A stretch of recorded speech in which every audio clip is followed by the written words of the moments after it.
La dernière partie dans notre programme, c'est la cristallographie. On a vu que la matière se présente sous différents états physiques. On a étudié principalement l'état liquide, gaz et solide. On a vu une étude un peu préliminaire de l'état gazeux en thermodynamique, c'est le modèle de gaz parfait. Pour les liquides, on a vu une étude dans le deuxième chapitre de la thermodynamique aussi, c'est la statique des fluides, alors que le reste, l'étude des fluides, des liquides, principalement des liquides, est en deuxième année pour la filière psy, alors que pour les solides, on a plusieurs types d'études.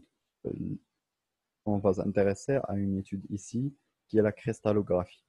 La cristallographie, on va la diviser en quatre chapitres.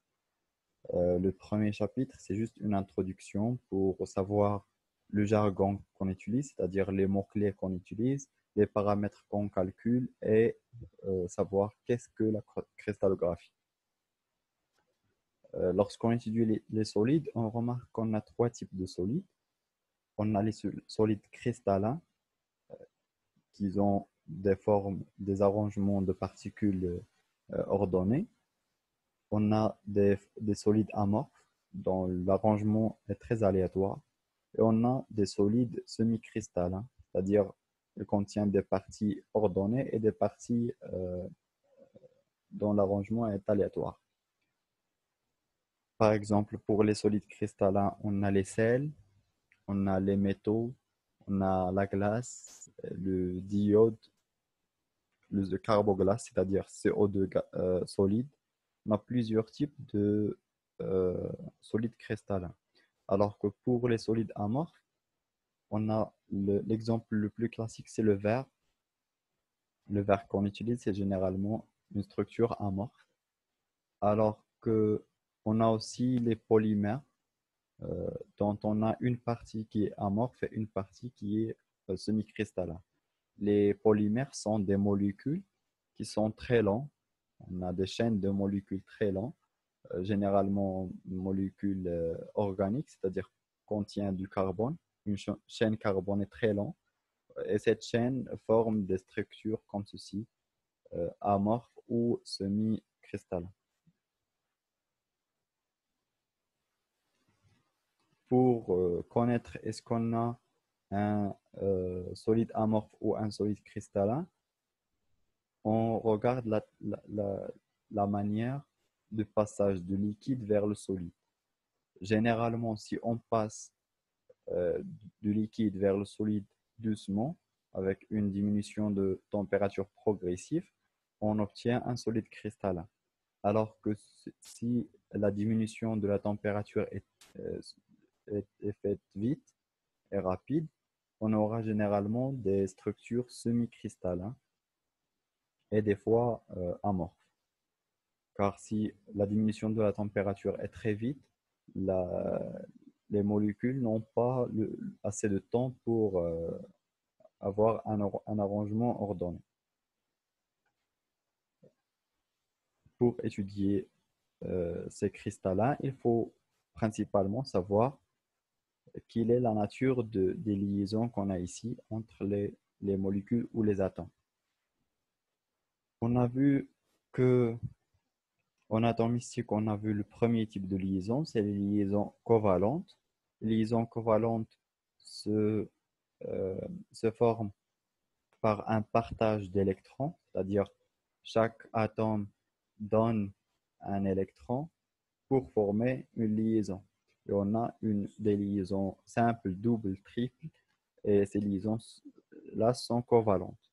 On a aussi des liaisons datives dont un atome ou une molécule donne un doublé à l'autre, partage un doublé avec l'autre, et l'autre partage son case vide pour former la liaison. C'est le premier type de liaison, c'est la liaison covalente. On a un autre type de liaison, c'est les liaisons ioniques. Les liaisons ioniques sont des liaisons entre des ions. On a un ion positif et un ion négatif. Et euh, l'attraction entre les deux, l'attraction électrostatique entre les deux forme une liaison. Et l'énergie de cette liaison-là, c'est l'énergie d'interaction qu'on a vue en électromagnétisme. Ce, ces deux types de liaisons, on a des liaisons covalentes pures. Par exemple, si on considère la molécule H2 d'hydrogène, la liaison c'est covalente, car les deux atomes ont la même nature et donc la liaison est covalente. Alors que par exemple, dans NaCl, le sel, c'est une liaison ionique, totalement ionique. Et on a des liaisons, car dans NaCl, on a euh, Na plus seul et Cl moins seul, et on a une interaction électrostatique entre les deux, ce qui forme une liaison appelée liaison ionique.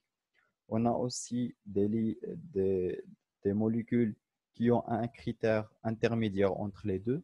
Par exemple, HCl, la liaison HCl, ce n'est pas une liaison covalente, car on n'a pas la même nature, mais on a deux atomes dont l'électronégativité est différente.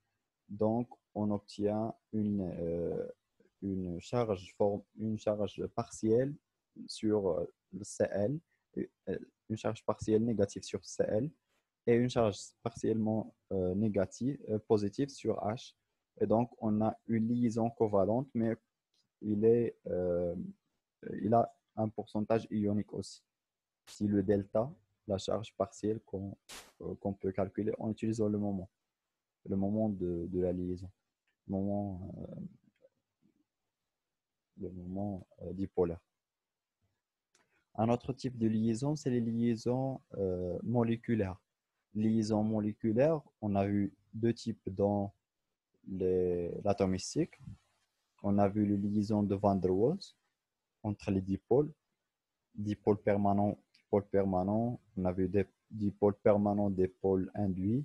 Et on a vu deux dipôles instantanés, des pôles induits. C'est les liaisons de Van der Waals ou les interactions de Van der Waals. On a vu aussi les liaisons hydrogènes. Ils sont aussi des liaisons moléculaires, c'est-à-dire des liaisons entre les molécules.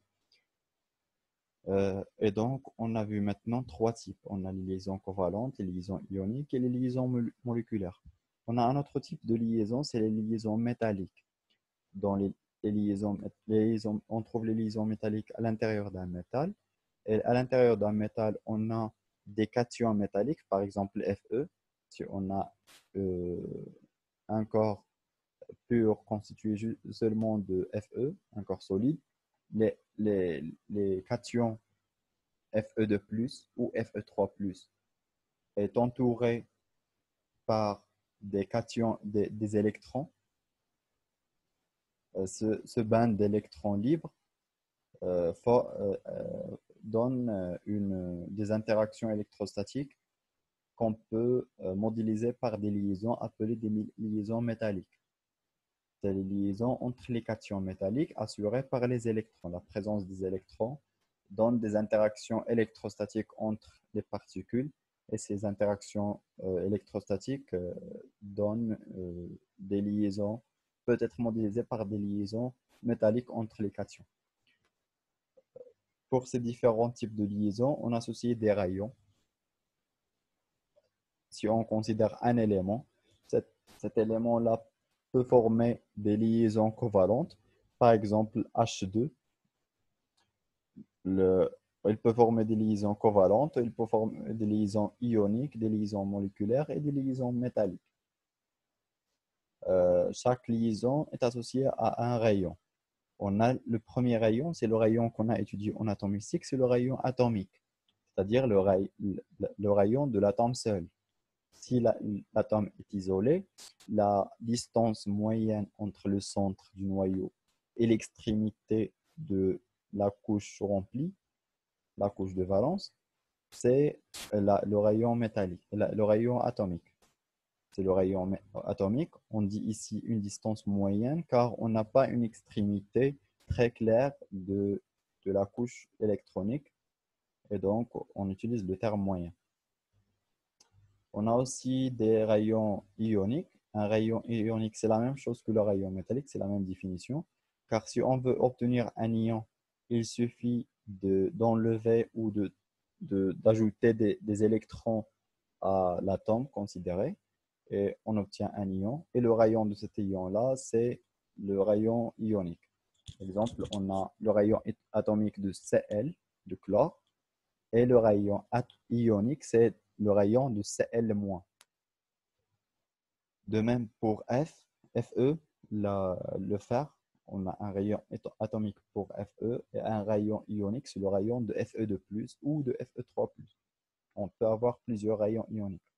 Le rayon covalent, c'est la moitié de la longueur de liaison covalente entre l'élément et un autre atome de même élément. Par exemple, Cl2, dans une molécule Cl2, c'est une liaison covalente pure.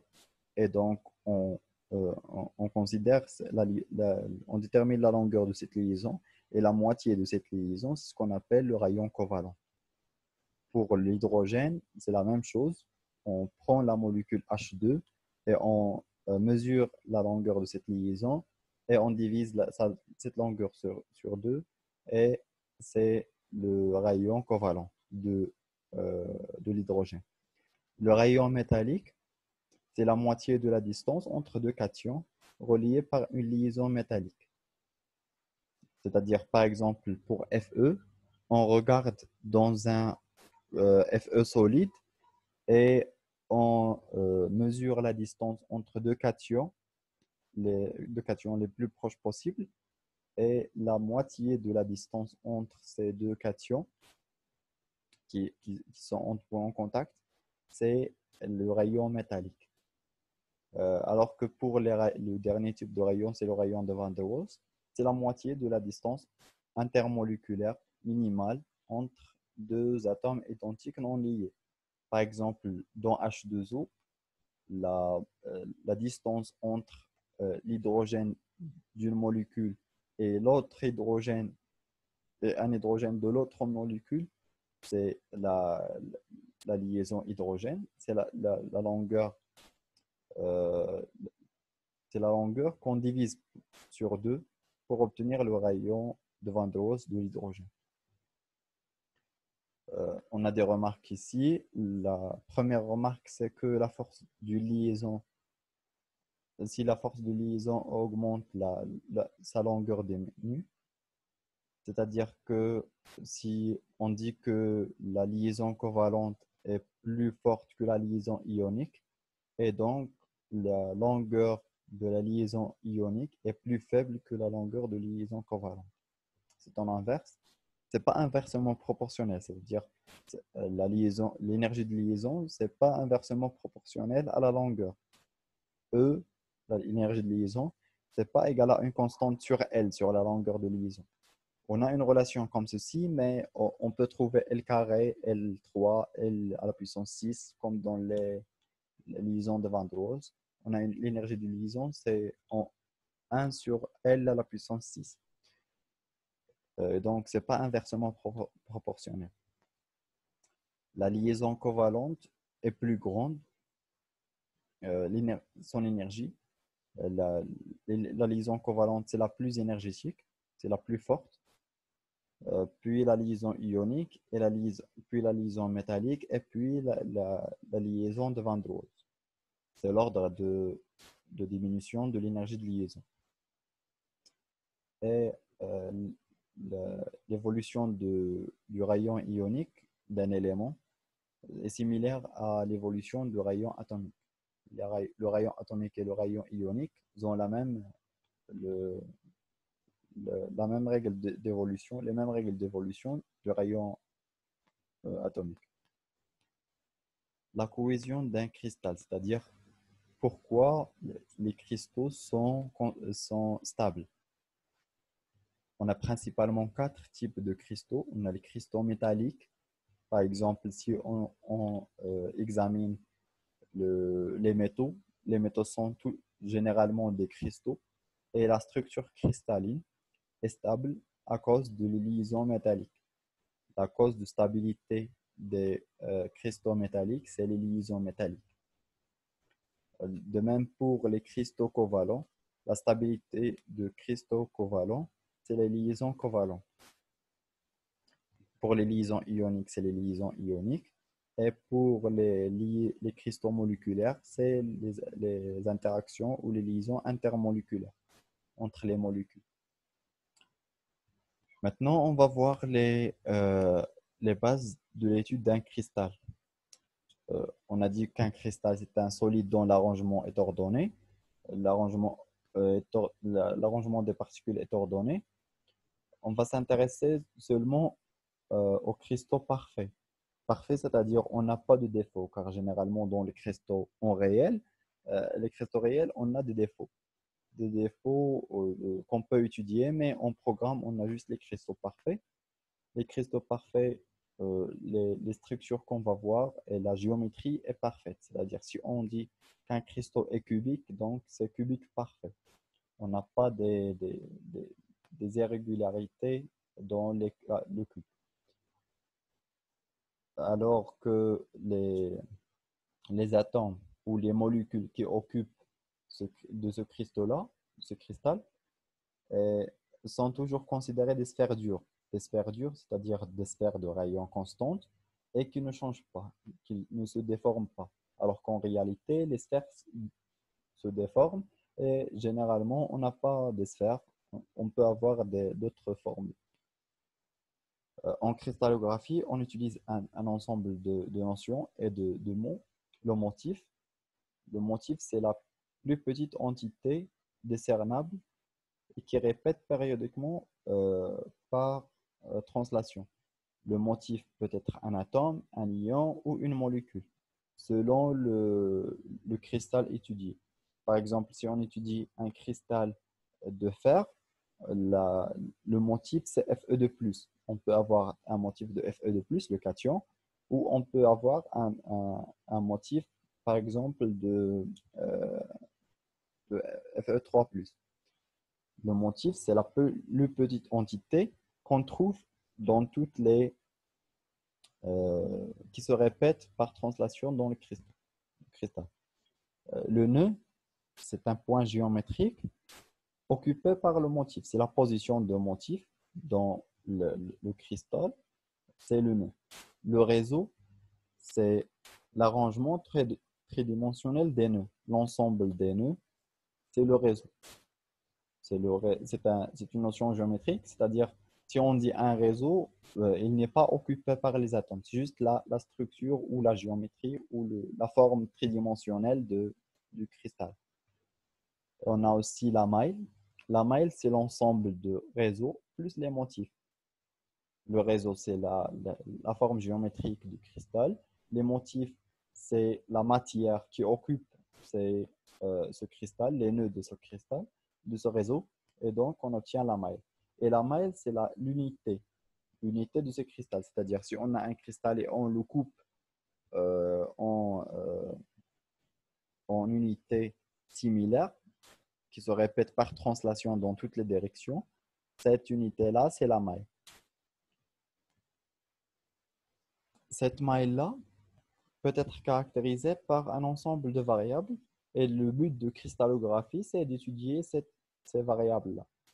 C'est de déterminer la valeur de ces variables pour les structures étudiées. La première notion, c'est la multiplicité ou la population. On la note Z ou N, selon le livre. Il représente le nombre de motifs qui contient cette maille. À l'intérieur de la maille, on compte le nombre d'atomes ou le nombre d'ions qu'on a à l'intérieur de la maille. Et ce nombre-là, c'est la multiplicité ou la population.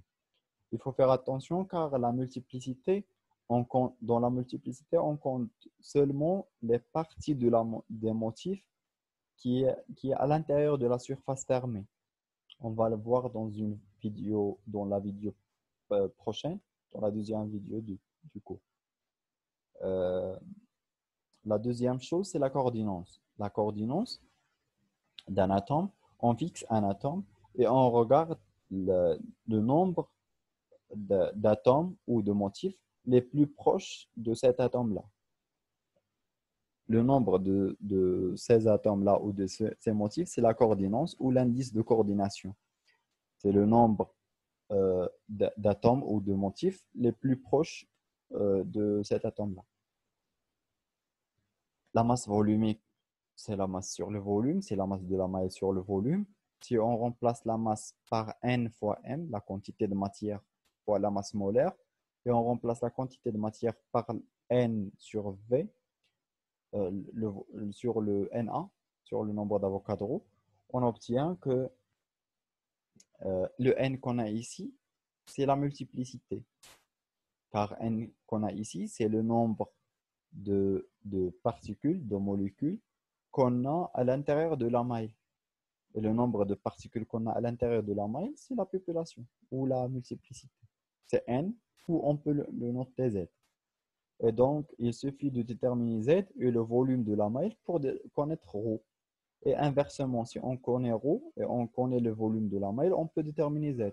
Ou si on connaît Z et ρ, on peut déterminer V, le volume de la maille, et donc déterminer sa structure, sa forme ou ses paramètres. La compacité, c'est le dernier paramètre. La compacité ou le taux d'occupation, c'est le pourcentage de la maille occupée par la matière. Il est calculé comme ceci. C'est le rapport de volume occupé sur le volume total de la maille. Le volume total de la maille, par exemple, si on a une maille cubique, c'est le volume de cube. Le volume occupé par la matière, c'est le nombre de motifs fois le volume d'un motif. Le volume d'un motif, on est dans le modèle de sphère dure. Et donc, le motif, c'est une sphère de rayon R. Et donc, le volume de motif, c'est 4 sur 3 pi R3. R, c'est le rayon de motif. Et donc, si on connaît R, si on connaît Z ou N, si on connaît Z et R et le volume de la maille, on peut déterminer la compacité. C'est les paramètres qu'on détermine dans toutes les questions, dans tous les problèmes en cristallographie. On essaie de déterminer la multiplicité, la coordinance, le volume massique et la masse volumique et la compacité. Maintenant, on va voir les réseaux qu'on a, les formes qu'on a. Généralement, lorsqu'on étudie expérimentalement les cristals ou les cristaux, on remarque que le réseau élémentaire, c'est un parallépipède. Un parallépipède qu'on caractérise par trois distances et trois angles. Les trois distances sont A, B et C, elles sont représentées ici. A, c'est selon EX, B, c'est selon EY et C, c'est selon EZ. Et les trois angles sont ici. Alpha, c'est entre Z et Y. Bêta, c'est entre Z et X. Et gamma, c'est entre X et Y. Le volume d'une maille comme ceci, Z, c'est pas perpendiculaire sur Z, sur Y, ni sur X. On peut avoir des structures quelconques ici. Il suffit de prendre alpha, bêta et gamma. Il suffit que alpha, bêta et gamma prennent des valeurs quelconques, des valeurs différentes par exemple. Mais dans le cadre de programme, on a juste deux structures qu'on va voir, mais principalement le volume d'une maille comme ceci, ou le volume de cette forme-là, elle est toujours sous cette relation-là. C'est A. A, c'est la distance A fois le vecteur unitaire de EX. B, c'est la même chose, fois EY. Et C, c'est la hauteur C suivant EZ. On a dit que EX, EY, EZ ne forment pas une base car ils ne sont pas orthogonaux. Dans le cadre de programme, on a juste deux structures. On a le cube et on a l'hexagonal. Le cube, il est caractérisé par A égale à B égale à C et alpha égale à bêta égale à gamma égale à pi sur 2. Égale à pi sur 2. Si on remplace ici, A vectoriel P, c'est A vectoriel P et la direction, c'est C. Et lorsqu'on fait le scalaire, en remplaçant par A égale à B égale à C, on obtient que A3. C'est le volume de cube. Pour l'hexagone, la forme hexagonale, on a A égale à B différent de C. A égale à B différent de C. La hauteur, c'est le paramètre différent. Et on trouve que alpha égale à bêta égale à pi sur 2, alors que gamma égale à 120 degrés. Le volume, si on utilise cette relation-là, on trouve que c'est A carré, A fois B fois C sinus de gamma. Sinus de gamma, c'est racine 3 sur 2. On trouve ce volume-là. Ces relations sont très importantes si on veut euh, calculer la compacité ou la masse volumique. Il faut savoir le volume de la maille. La même chose ici. Le volume de la maille, c'est soit A3, c'est si on a un cube, soit A carré, c'est racine de 3 sur 2 si on a un hexagone. Lorsqu'on regarde les structures qu'on a, on a trois types de cubes, on a un hexagone. Les trois types de cubes sont euh, la structure cubique simple, c'est ce qu'on appelle CS, cubique simple. Cubique centré, c'est C. Cubique à face centrée, c'est CFC. Et hexagonal compact, c'est HC. Et donc, on trouve ces quatre structures. C'est tout ce que vous avez au programme. On va essayer dans tout le programme d'étudier ces quatre structures et de déterminer ces paramètres-là, la multiplicité, la coordinance, la masse volumique, la compacité.